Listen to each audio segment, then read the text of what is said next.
Hi, I'm Bill Hayden.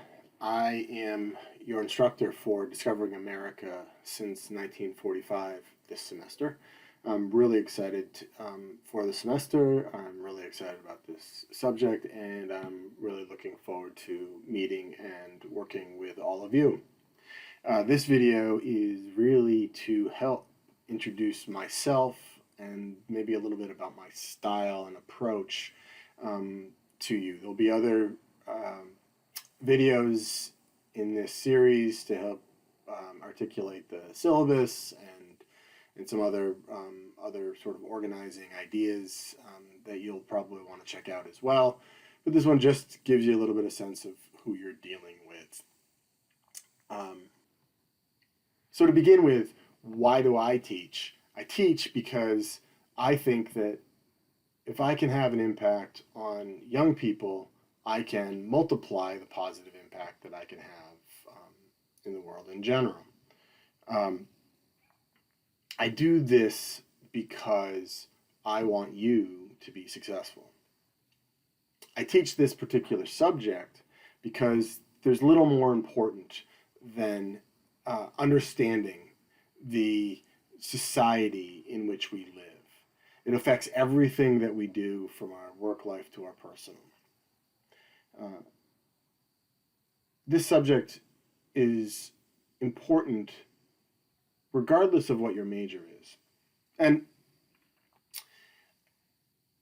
speaking of majors, I recognize that this course is not any of your majors. So I want to impress upon you why I think it's important. And part of the reason that this course is important, regardless of your major, is that is the way that I approach the course. So one of the things that I recognize after a career not in academics is that the attributes that employers are looking for from new hires are not what you might think. Take a look at this chart. These are the attributes that employers are looking for on candidates' resumes. So the things that they're, if you ask them, what are you looking for on a candidate's resume? Things that they're going to be looking for first down to last. And you'll notice that technical skills, the things that fit into your major, for instance, 65% of employers respond that they're looking for those on the candidate's resume. But if you look at all these other items that come up before they're looking for technical skills, they're looking for problem-solving skills. 91%, almost all employers, their first criteria is, does this resume show that they have problem-solving skills? Right? Do they have the ability to work in teams, strong work ethic, analytical and quantitative skills, communication skills, both written and verbal, are above technical skills, right? Leadership and initiative and detail oriented. So what I want you to understand and to keep in mind as this course progresses, if you ask yourself, why do I have to do so much reading, or why do I have to do so much writing, or why do I have to do X, Y, or Z, almost always it comes back to me wanting you to develop these kinds of skills as you're learning content. The content is not the most important thing. It's your ability to analyze content that's the most important thing. Right? So we're going to be looking at these things as skills as we're going through the semester. And this is really important to me. I really want you all to be successful. I want to be able to help you progress towards a career, right? So anyway, about me. My wife and I have been married for going on 29 years. We have 5 children, the oldest of whom is 25 years old. The youngest is my daughter. She is in 8th grade and closing in on 14 years old. This is a picture of them at the Eiffel Tower a few years ago. In normal times, we like to travel when we can. And one of the things that I do when I'm not traveling, when I'm not teaching and working in other areas. My avocation is hike. Spent a lot of time on the Appalachian Trail in recent years. I also, a few years back, began to compete in road races, and they didn't go all that well at the start, but I keep working at it, and did finish the Marine Corps marathon. You probably can see me right down there in front. No, just kidding. I'm way in the back and at the start, and by the end, I was even further in the back. But I did finish it. And just as this semester is getting underway, I've also completed the Badwater 267 VR. It's a virtual race where I ran 267 miles in the month of January 2021. So I've just finished that.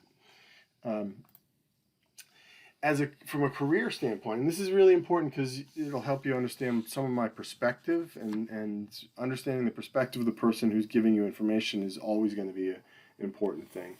I've spent most of my career in management consulting.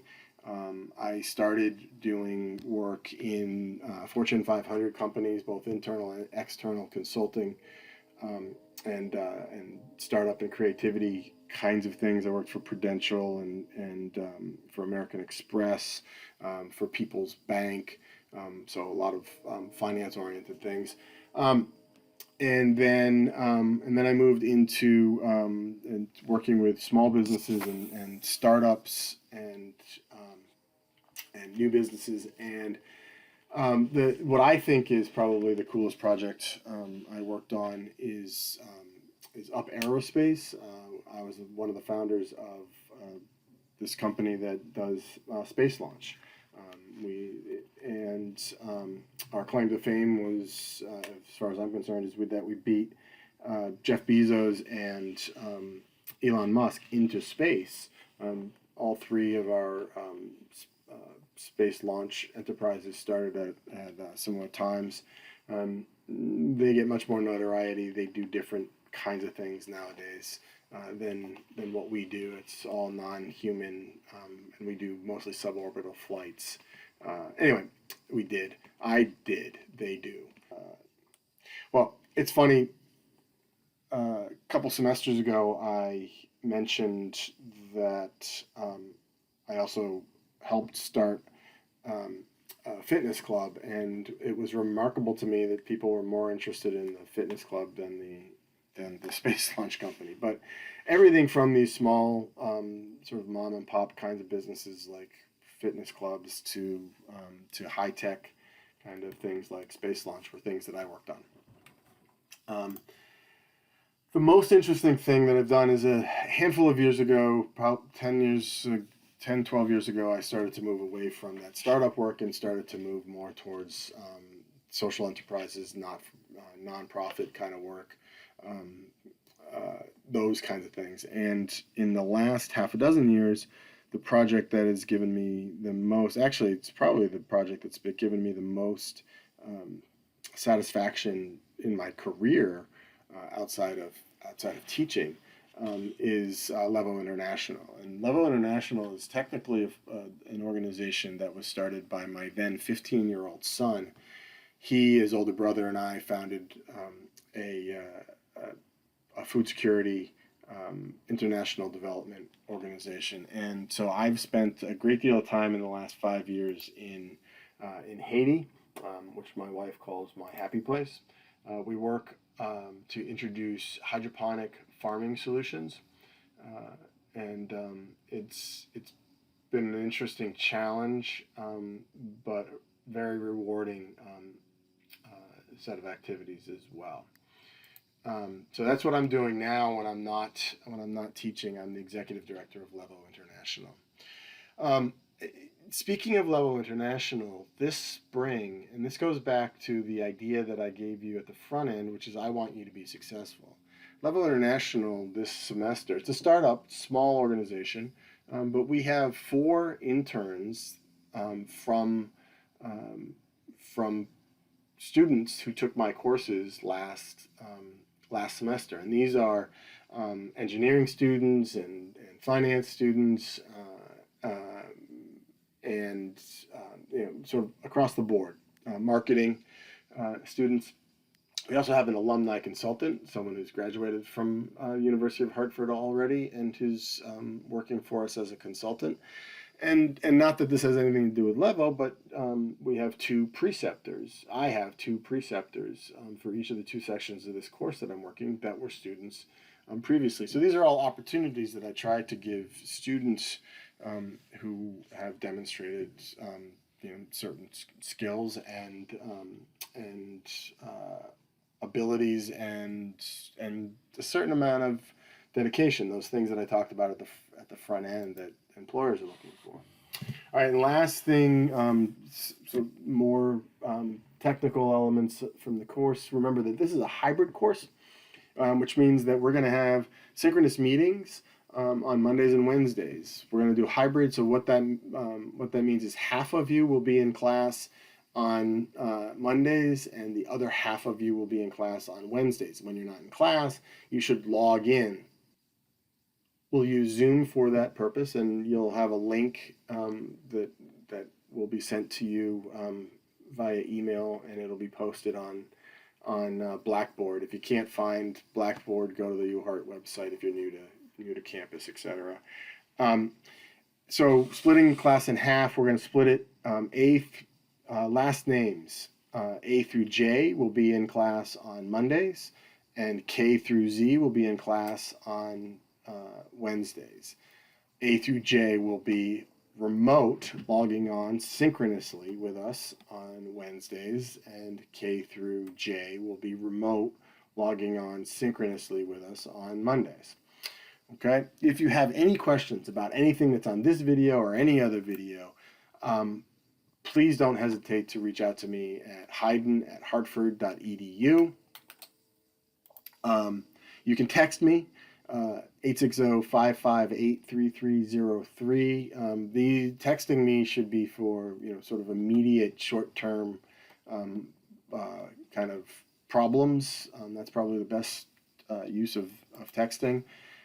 This video you're probably watching on YouTube, and all the videos are there, Hayden at UHeart. All the videos will be sent to you or be on Blackboard, but if you wanted to go to Hayden at UHeart, you could sort of watch them in sequence right there. I have not historically done a lot on Twitter, but I am starting to do a little bit more, and my posts are not particularly funny, I don't think, but they will be more and more related to the subject matter that we cover in this class. So you may want to contact me there or see that. And then over the long term, I really do encourage students to use LinkedIn. It is the sort of the professional social media, and you may want to connect with me on LinkedIn as well. It's a good sort of way to find me long term after the class ends, et cetera, et cetera. That's me. I look forward to meeting all of you and hearing about your pursuits as well.